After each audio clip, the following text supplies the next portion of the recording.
So lovely to see you all here today. And I've also got with me Luke Parker from Outdoors Victoria as well. Welcome everyone. And Luke's going to be helping us out today, triaging everyone who would like to contribute, whether that's with a comment or a question.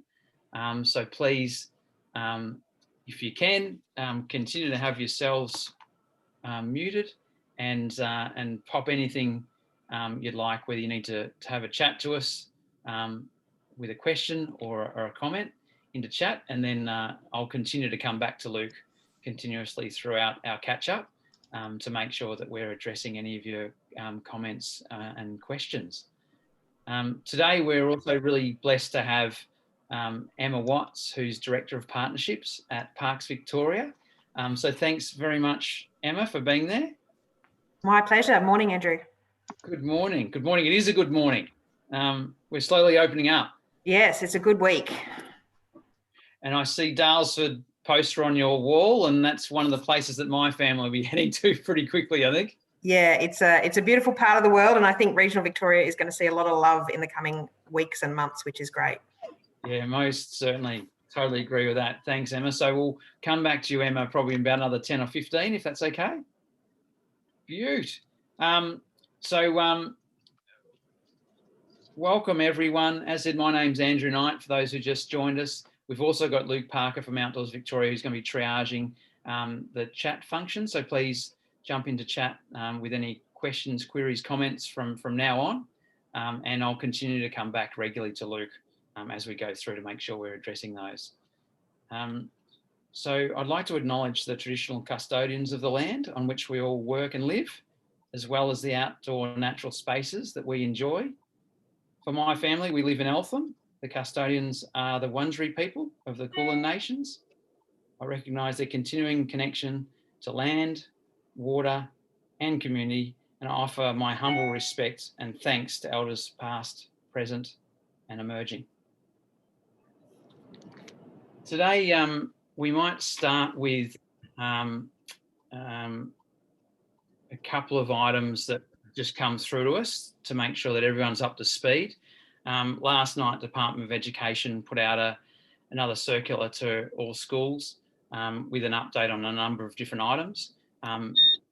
Camps and outdoor activities were mentioned.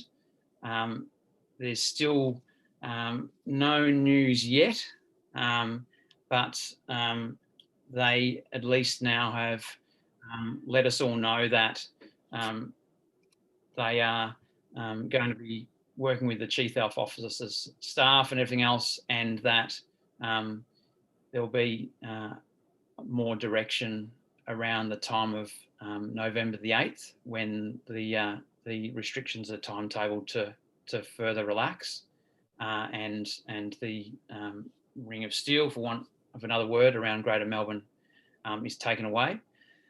So it is good at least that they are communicating with all the schools, and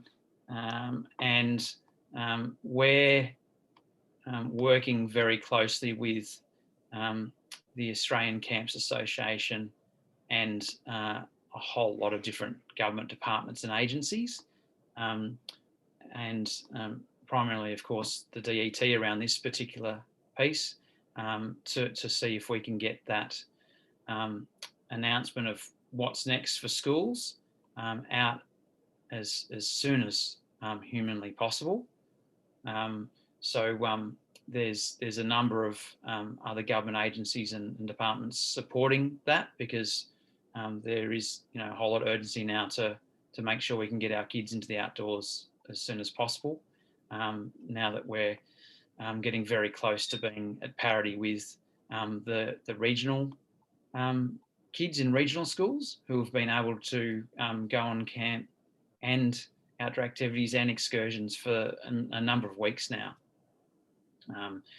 We obviously recognise wholeheartedly that there's over 5 million people locked in Greater Melbourne at the moment, and that's having a gigantic negative impact on all of the outdoor providers and camps, and of course all the schools in Greater Melbourne as well. So we're doing a whole lot of work in that area, and leaving no stone unturned for all of you on the call, and many of you who are on the call who represent a whole lot of other good people in this sector.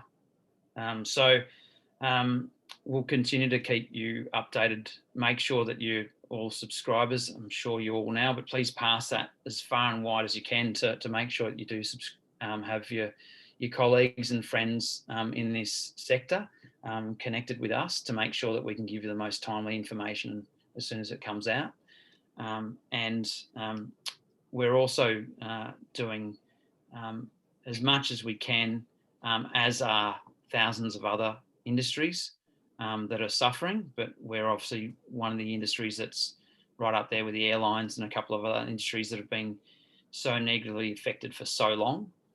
So we're continuing to work towards specific support for a number of parts of our sector that have not had much love at all when it comes to government support in being able to restart, and it's all about the restart now, and jobs and growth. So our sector, the message to government from us and Australian Camp Association is that our sector is too important to fail, because if we fail, then we fail the hundreds of thousands of school children throughout Victoria.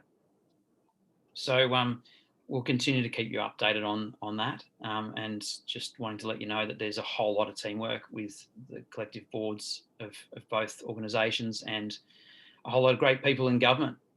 It's fantastic. For example, today we've got one of the directors of Parks Victoria on the line to demonstrate her support. So thanks, Emma, on behalf of Parks Vic, for being here.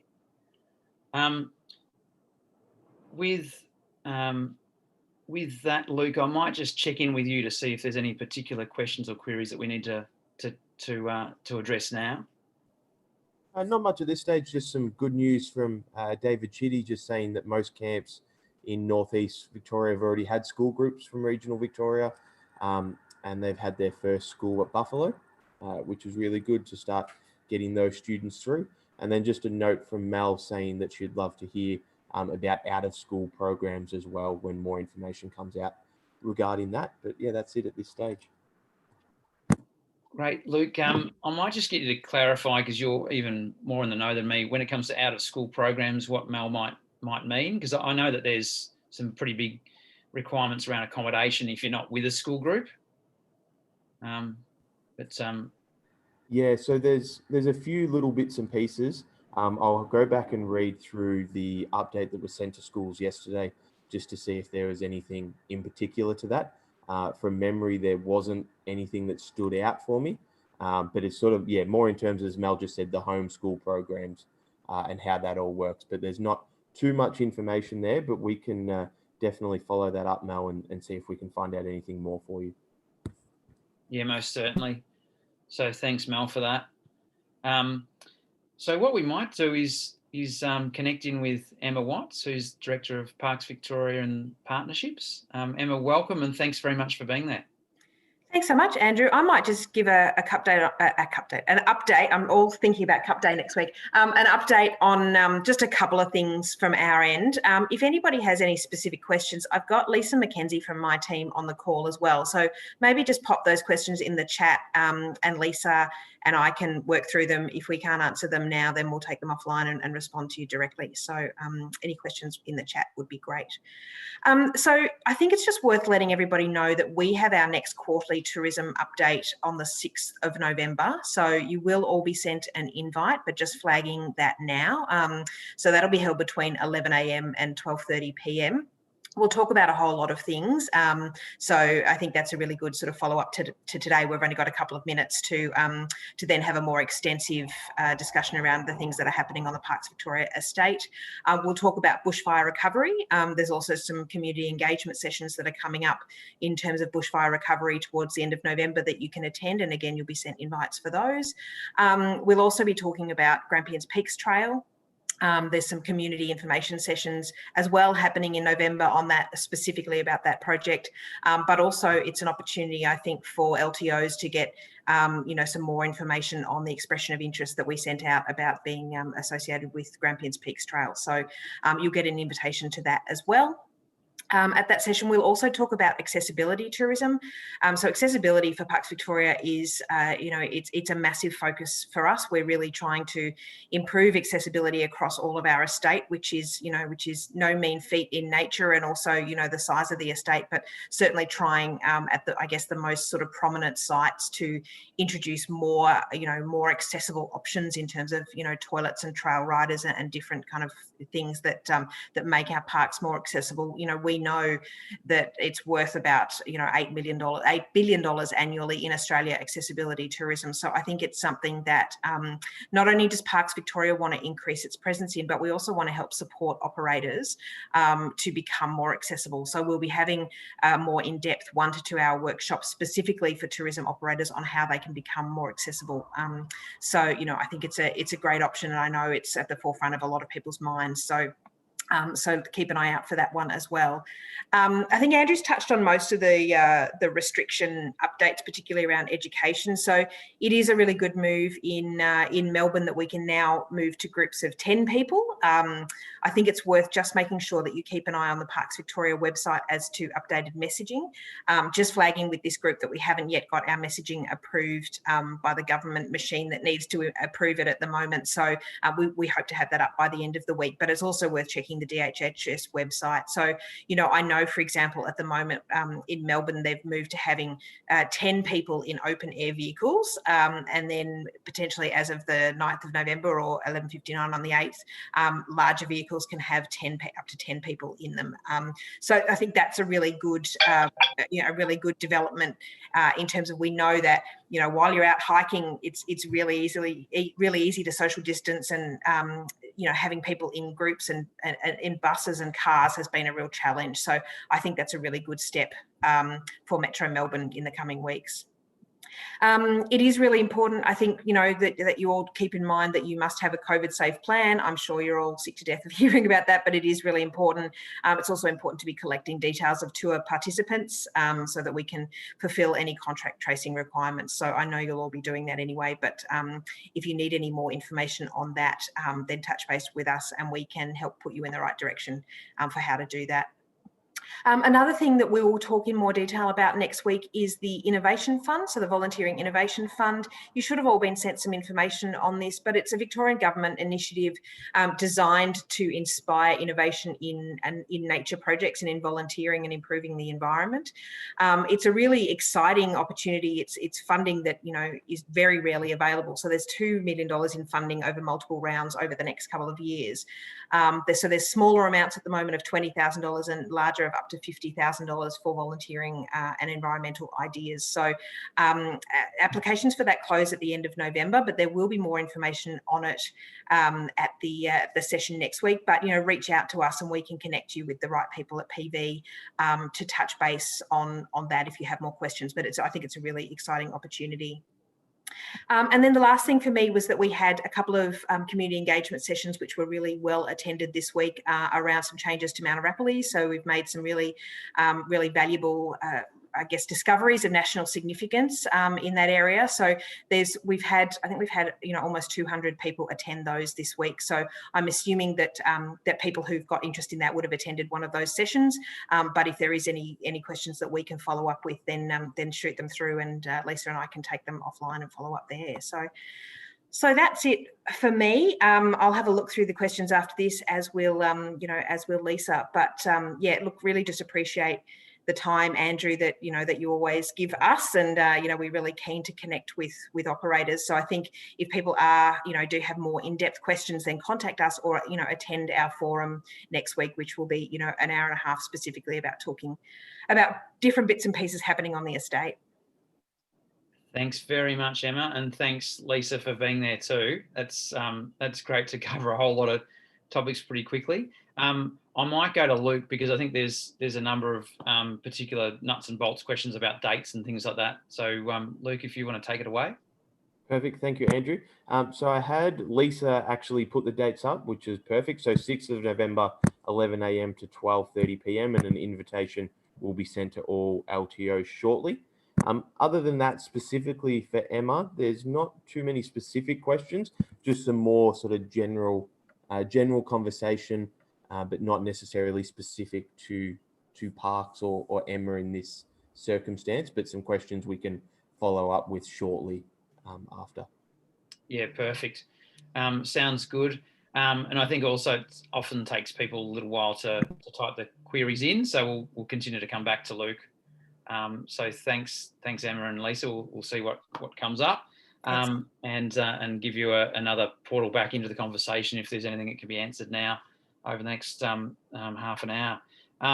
So I think the other piece around that, and it's one for Emma now, is with that conversation and briefing next week. That's for licensed tour operators, and there's obviously a couple of hundred of those. We've also got a number of school outdoor ed teachers and other businesses that may not be a licensed tour operator. So is there a way where we could potentially pass on some of that information in the next newsletter if it's appropriate, or what's the best way to go there? Yeah, and look, we are sending out fairly regular newsletters as well. But certainly, I guess, Andrew, if there's anything in particular that you think, and it would be great if you could attend that session, we'll obviously have a PowerPoint presentation and all of that sort of normal stuff. If there is anything in particular that you think would apply to that group, because there will be a fair bit in that meeting that potentially won't apply to them. So, it might not be the best use of an hour and a half of their time. Yes. But if there is anything, then just let us know what you think we should pass on, and we might lean on you to help us disseminate that. We've obviously got an education team and education programs, but I think you will know directly who needs to get that information. So yeah, happy to share that afterwards, no problem. Yeah, lovely. Thank you for that. That'd be fantastic. Thanks, Emma. Also, while we're on education, there's been a whole lot of resources for primary school teachers. So anyone who's connected to primary schools on the call today, it's on a banner in the middle of our homepage. So if you dial into outdoorsvictoria.org.au, there's now 9 teacher toolkits up there for primary school teachers to do a whole lot more outdoor learning. And those toolkits cover from building confidence and capacity in the teacher to be able to take their class outside, and the different steps as you go outside into the school ground, outside into local parks and reserves, and maybe further afield down the track, and also about how to have that conversation with your PRIN or your VP, and also then a whole lot of great resources around different parts of the curriculum, whether it be geography, maths, arts, etc. So please feel free to utilise them. They've been funded by the Department of Education, and that's in a strategic partnership that we have with ASPA Victoria, which is the Phys Ed Teachers Association of Victoria, Geography Teachers Association of Victoria, as well as Environment Education Victoria, Parks Victoria's Education Division, and of course Outdoors Victoria as the project lead on that one. And the project manager for that was Luke Parker, who's on the call today. So there's 9 toolkits that have been built, and there's another 6 to come by December 31 this year. So please keep an eye on that. We've had some fantastic feedback it's been a huge help, but continue to please pass that around to your friends and colleagues in the primary school areas. We'll be putting in an application to the Department of Education to work with those other strategic partners that I just mentioned, and others actually, other subject associations as well that are helping currently, like Australian Literacy Association and others, in future for high schools. So that's the application we'll put into DET soon, to start building them hopefully from next year. So yeah, stay tuned. Some fantastic resources there, and they all have links back to curriculum, which is obviously very important for teachers. The other piece that Emma mentioned was around COVID safe plans. and there's a COVID-19 tab on our website, so feel free to go there. I think Robin, who's in the background from Outdoors Victoria, will kindly pop up a link to that page of ours, which has a lot of handy information, including, thanks Robin for that, in chat everyone, including some suggested templates for COVID safe plans.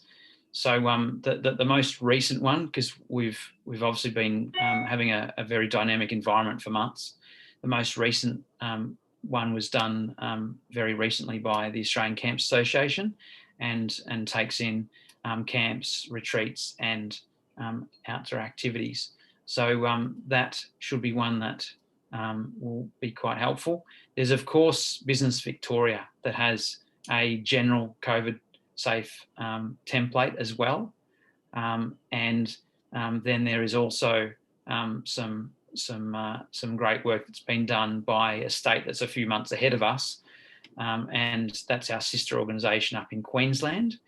So if you dial in QORF, QORF, they've actually got a government endorsed plan, and they actually break it out for outdoor rec providers, and then they also have one for outdoor education providers. So there could be some handy hints in there as well, and hope that page back at Outdoors Victoria does help out as well. Just wanted to check in with Luke again, just to see if we've got any other pieces that we need to get to. Yep, so we've got a couple of questions started to come through. So one from Matthew Franks. So, hey all, we've got a few wellbeing adventure therapy programs with small groups of 10, both NDIS and school programs, planning to start soon. Tricky to navigate the differences between the DHHS and the DET guidelines, with schools not clear whether they can follow the DHHS guidelines for wellbeing programs. So I said, I'd bring that up with you, but it might be something that we need to follow up a little bit more just to see clarity on the differences there. That sounds like something that we might need to learn a bit more about.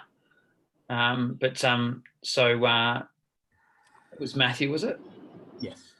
Yep. So I think we'll have Matthew's details to be able to connect with Matthew after the call, to then be able to work through some of those eccentricities maybe, and then see if we can get some help for Matthew.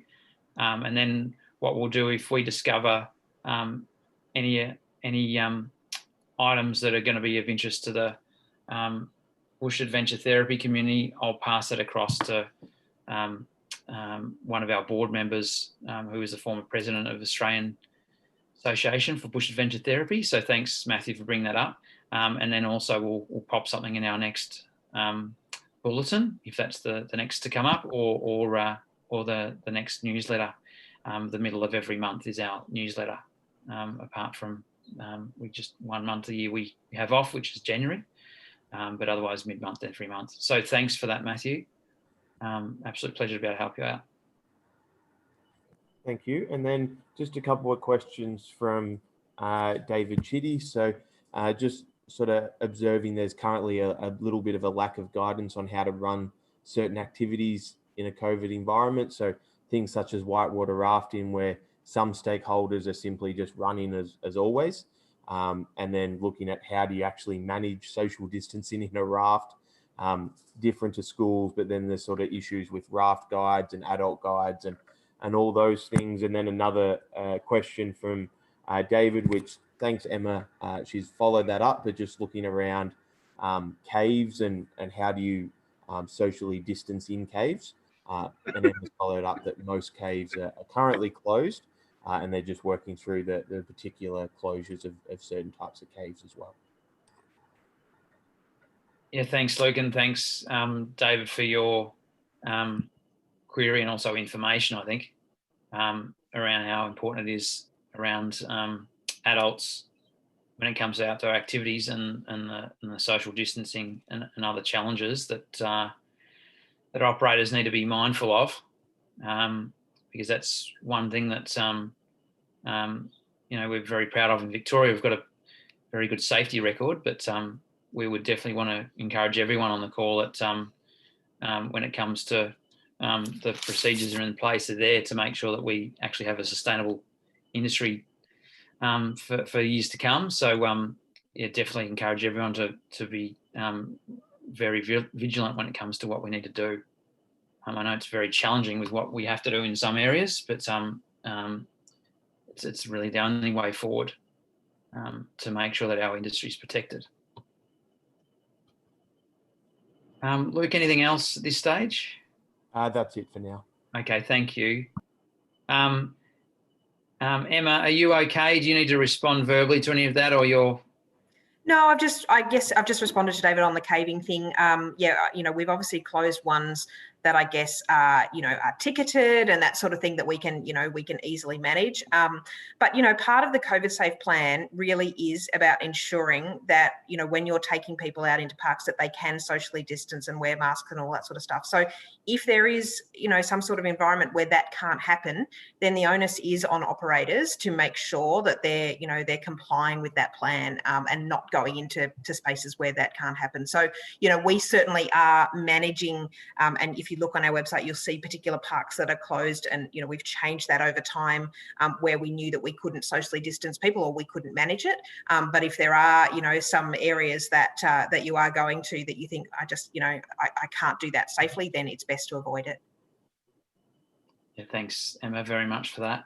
Just a comment there. I mean, I keep an eye on what's actually happening out there. Yeah, allowing operators to totally manage their own world is a little bit like trusting bankers with money. Yeah, I mean, that's why we have royal commissions.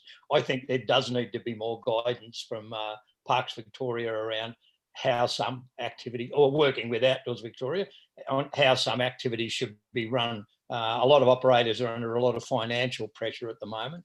And I mean, many operators don't even know the adventure activity standards exist still, let alone what they're supposed to be doing on a COVID environment.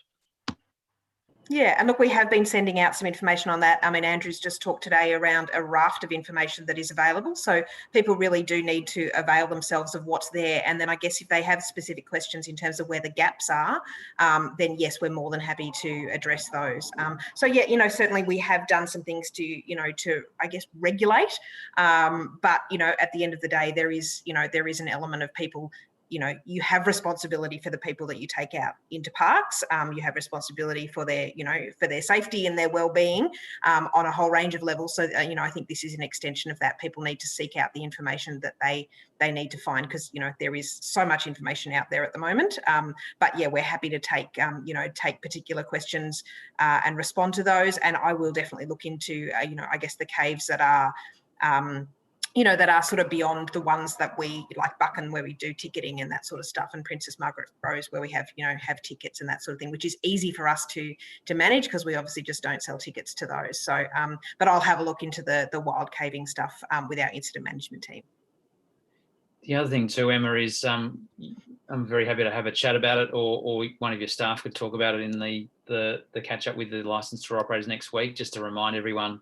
So it was a webinar done back in July, or actually it was June, around parks transferring over to requiring operators to follow the Australian adventure activity standard from the Victorian one that had preceded that. So that's potentially another way of just reminding everyone again. As David said, often we might have missed a couple of licensed tour operators that weren't on that call. And we might grab you for a couple of minutes to talk about that, Andrew. That might be a way to cover it off. My pleasure. Yep. Thanks. The other piece that I promised to touch on and continue to update everyone on these morning teas was around the future of the industry when it comes to industrial relations, and really looking quite substantially at the ecosystem that is the outdoor sector in Victoria, but also across Australia. So I have brought that up again with the board of the Outdoor Council of Australia as something that needs to be, when we can get to it as soon as we can, when we're in a slightly more settled situation than what we're in at the moment, around training pathways, career pathways, and also the IR around the jobs in our sector. and also around ways of accreditation for the future, and whether it be of professionals in our sector or whether it be the businesses in our sector, and the role of Parks Victoria, DELP, and others in the Victorian space, and obviously New South Wales Parks and Wildlife and everyone else down the track as well across the country. So that's something that's well and truly on our agenda at Outdoor Council of Australia, which I'm a board member of, to organise a summit when we, as I said, a little bit further through what we're currently struggling through at the moment. So just wanted to let everyone know that's definitely been tabled, and we'll continue to keep everyone informed about that going forward, because that's definitely key to our resilience into the future, and ensuring that insurance, for example, rates remain viable for our sector, and they've been very interested and relieved at the release of the Australian Adventure Activity Standard, but there's quite a lot of work to do to continue to tidy up our sector into the future. Luke, I might just check back in with you if there's any other questions or comments at this stage. Nothing at this stage coming through. Great, okay. I know too that there's a couple of, or a number of people that may have joined a little late, and we got going right on the start time. So just wanted to let you know again that those people that missed it, that there has been a Department of Education update late last night that came through around schools and what is to happen across Victoria, both in Greater Melbourne and in regional. And sadly, at the moment, there's no further progress yet from Chief Health Officer and their staff to release school children from Greater Melbourne into camps within Greater Melbourne. And that's something that Australian Camps Association and Outdoors Victoria have been working with a whole lot of agencies across government on, and letting them know that there's 5,500 plus beds in that ring of steel that we can actually offer outdoor experiences and camps to children right now in the sort of the Dandenongs and also down Mornington Peninsula, but that there will be, at least now we have a date that Department of Education is committed to giving further information around as the so-called Ring of Steel comes off on Sunday night, November the 8th. And we very much look forward to and are encouraging non-stop Department of Education to be able to provide that advice immediately. We're also working with agencies around the limits at the moment around only having one school group in at a time in camps and with outdoor activities, to advocate that there's a whole lot of camps out there and a number of outdoor activities that can be operated with multiple school groups with no crossovers. So there's a whole lot of work going on there to let you know about, and there's also us keeping or keeping government informed very closely around some of the parts of the sector that may have received less support from government so far, to see if there's anything else that can be done for those particular parts of the sector. So we'll continue to keep you informed, and as I said, a whole lot of teamwork with the Australian Camps Association and Outdoors Victoria around that.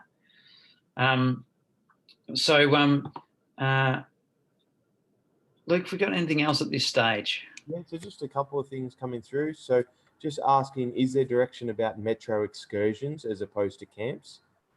Because I know that we did originally a couple of weeks ago have some update in regards to regional schools and the differences between excursions and camps. So is there do we know anything more in regards to that area? We've definitely specifically asked about that. We've asked about incursions as well as excursions for outdoor activities, and advocated for those, because there's hundreds of thousands of school children in Greater Melbourne that very much need them. But at the moment, the Department of Education have been asking the Chief Health Officer staff when that can occur, and they've been supportive of getting that happening, but there's still a little way to go yet, apparently, in that area. So as soon as we know anything, we'll most definitely let everyone know. We've also advocated to the Department of Education that when it comes to excursions, there's probably levels of excursion out of this, where, you know, at the extreme end, and this is a much longer term process, most likely, you know, visits to indoor facilities like the Melbourne Museum could be a little way off for large school groups. But, you know, outdoor activities where you've got, let's say, Paddle Victoria taking come try days with schools out on Lake Lilydale with one school could occur right now. So we've proposed that there be a staged approach, that there's not just no excursions or incursions, and then a whole lot of time transpires before excursions go back. So we're also pointing out that there's a whole lot of phys ed going on now. So we'll definitely keep everyone informed as to our progress there.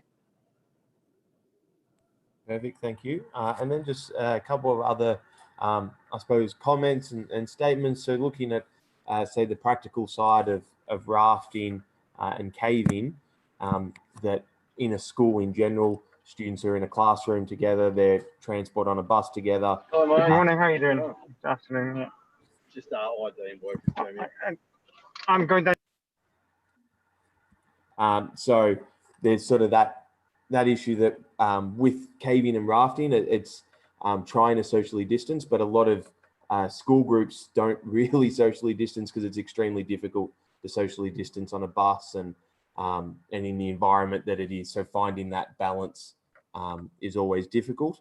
And then some other follow-up questions just in regards to term 1 2021 and looking that some schools have started to do bookings.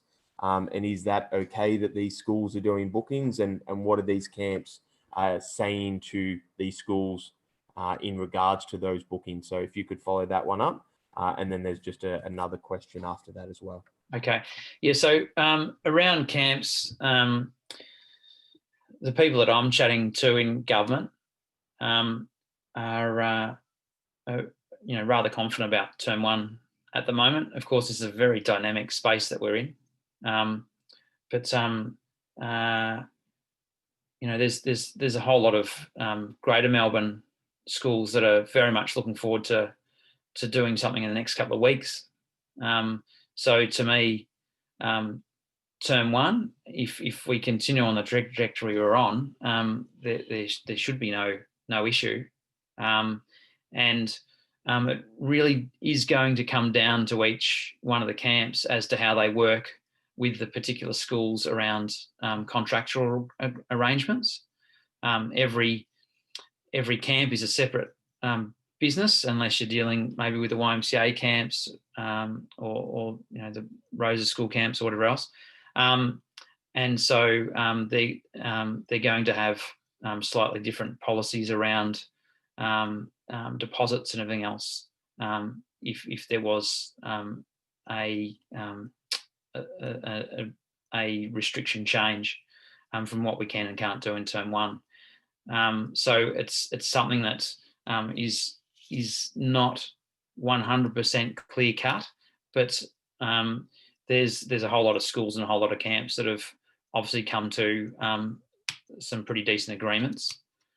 So I'd suggest that if anyone's got any specific questions around that, that the Australian Camps Association would be a very good place to start, but very happy to also have you contact me.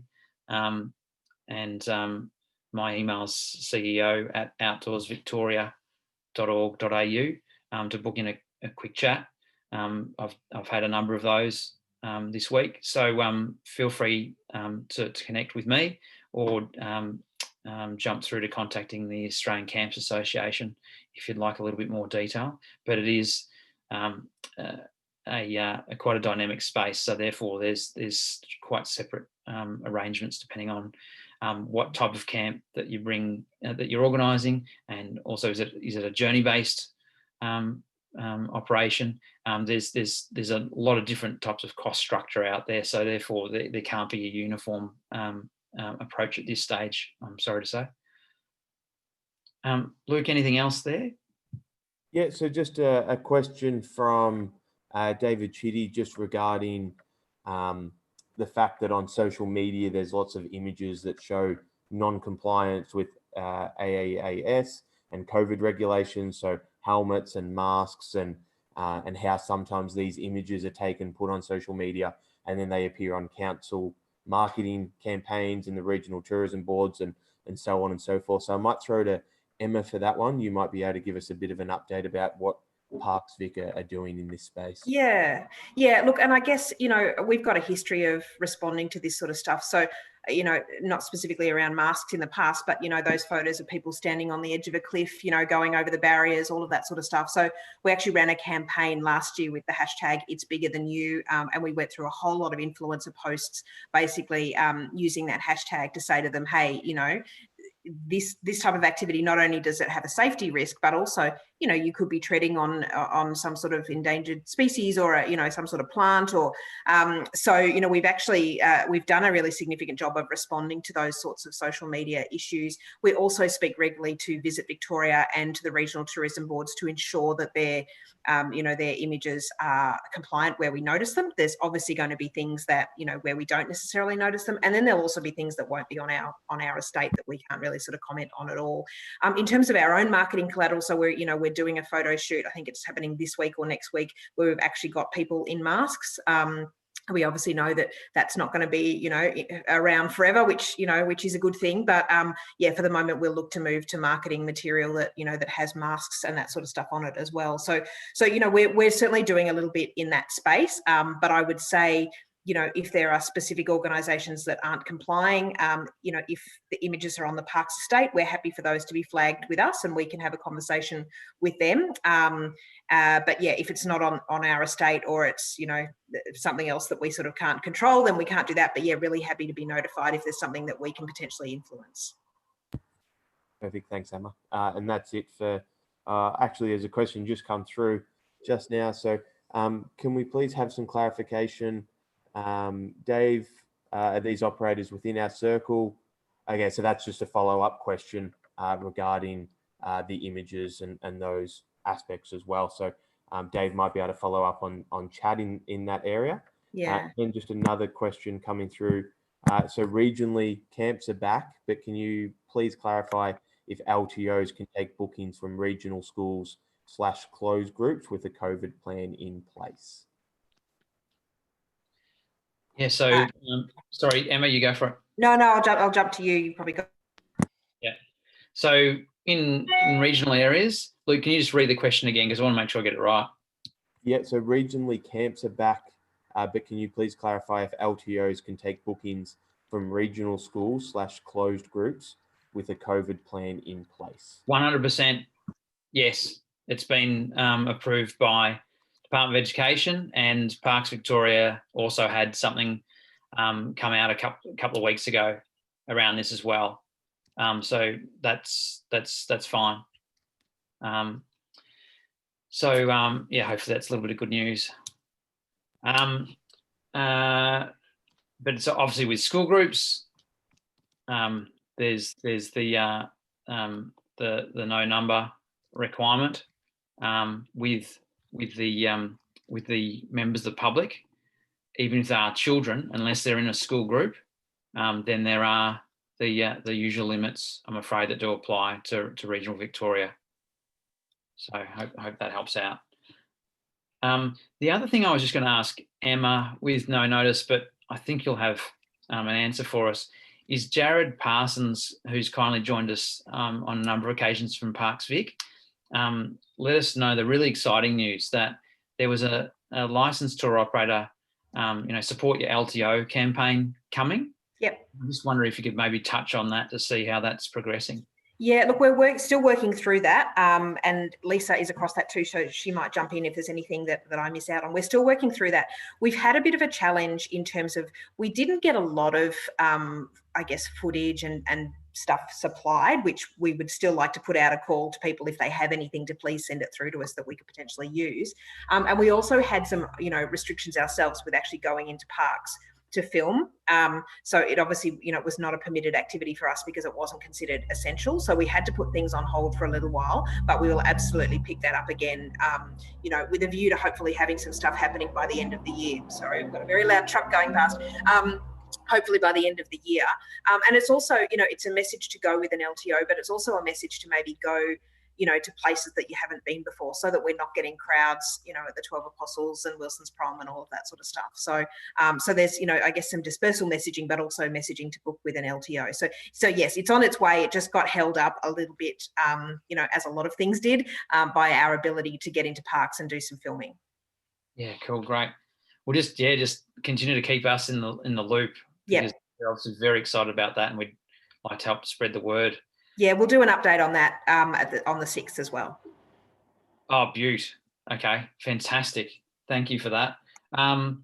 Thanks, Emma. Now, one other thing, just to I'll come back to you in a minute, Luke, but just as a bit of an FYI, is Business Victoria reached out to me just a couple of days ago and said that they were offering to a whole lot of peak bodies across different industries a emergency mental health first aid course from St John. So I actually was able to go on that, and it was over 2 afternoons, Tuesday afternoon and Wednesday afternoon, and it was an eye-opening couple of sessions, but some absolutely fantastic learnings there. So what I'm going to do is probably in our next bulletin or newsletter, just find out about what's the length and breadth of that offer, and may it be extended to other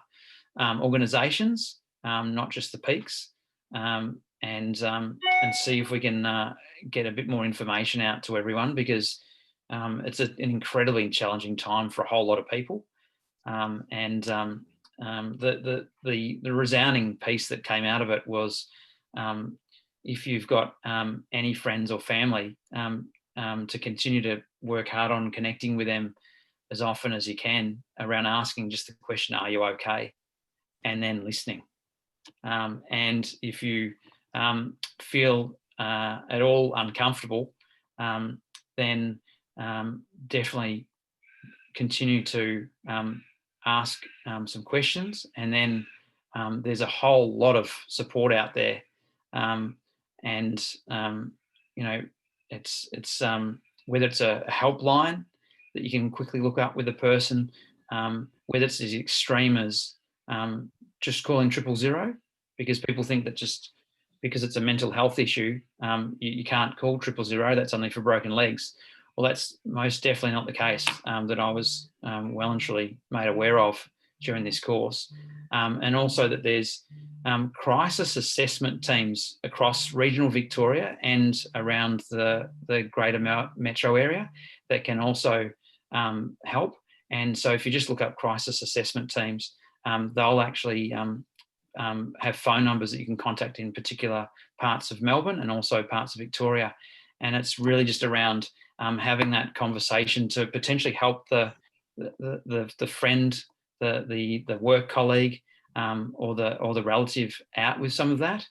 And it's really about being very direct around being there to help, and that you really do need to potentially try to help them with a plan.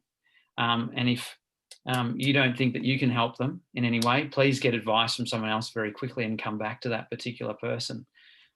In the workplace, it's actually a requirement that if you are working with someone and you identify that they may have a mental health emergency, then you need to get help from other people within your organisation. Or if you think there's those simple steps of 000 if it's a dangerous situation right now, the CAT team if it's something that's can wait, talking about them to potentially connect with their GP, who can then further them on to psychologists, psychotherapists or psychiatrists.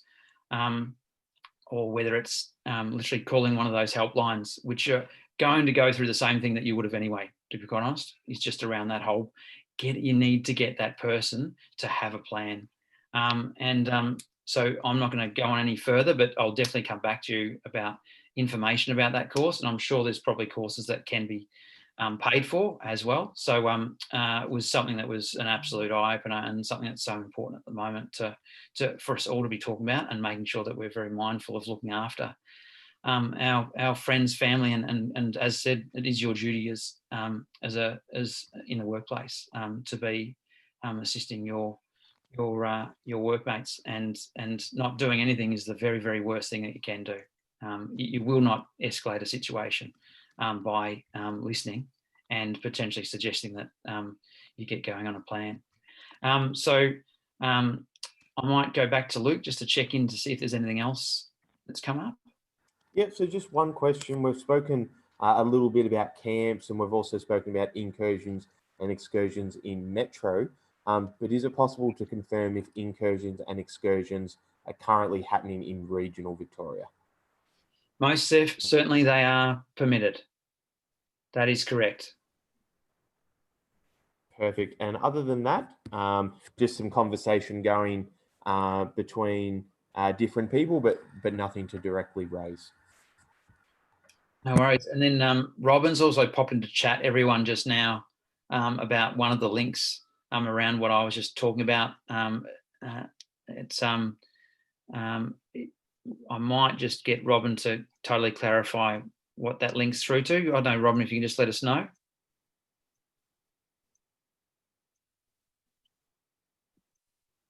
think she might even put it in chat maybe. Sorry, what you go was for it, the Robin. question? Yeah, so that healthdirect.gov.au/crisis management, just giving everyone a little bit of context around that. Yeah, I just put that in when you were mentioning the crisis management. So I Googled it and quickly put that in. So I'm assuming that was what you were referring to. Is that the CAT teams? Oh, most certainly. Okay, so that I just wanted to know what that linked to. So Yeah. that links through to the CAT teams? Yeah. Oh, fantastic. Okay, great stuff. One thing that St John actually did recommend is that that particular, the phone numbers and the locations are something that can go up around your workplace, on the back of doors, on the back of toilet doors. It's a very, very helpful tool that I wasn't aware of, and I'm sure a number of other of us on the call aren't aware of. But it's a very, very helpful tool because often if our colleagues aren't if they're masking some of these particular symptoms, is that that's the time when they're in a private space like a toilet that they may suddenly take a photo of that and be able to take some action. So thanks very much for that, Robin. Appreciate it. I think we might, time is precious for everyone. So I never wanted to continue on here unless we actually were adding a whole lot of value to everyone on the call. So I think we've got one more from Simon. So yeah. So is there any information pertaining to journey-based programs for metropolitan Melbourne schools becoming available? Obviously, at the moment, it's not necessarily possible, but do we know if this is something that's on the horizon and getting looked at potentially? And is it something that maybe we could look at for that November 8th update potentially? Yeah, so I think that's the type of thing that we'd then be able to allocate the limited resources we have here at Outdoors Victoria to be able to do. So Simon, that's something that we definitely would be looking to work with our sister organisations on that have already worked on those types of plans, and make sure that we can have something that's going to assist.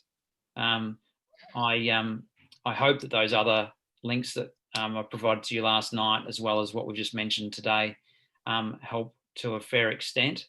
But yeah, definitely that's something, Simon, that we'll turn our attention to quite swiftly. So thank you. Perfect, and that's it in terms of chat for now. Fantastic, Luke. Well, thanks, Emma and Lisa, as well as Robin and Luke, for your help today. Really do hope that everyone continues to stay safe and well. And yeah, please do connect with me on ceo@outdoorsvictoria.org.au if there's something else that we can help you with. And we look forward to keeping you up to date with our bulletins and also our newsletters as we go forward too. And look forward to passing on any relevant information to you out of the Parks Victoria Licensed Tour Operator session on November the 6th. So thanks very much for your attendance and look forward to catching up again soon. And everyone stay well. Thank you. Thank you all.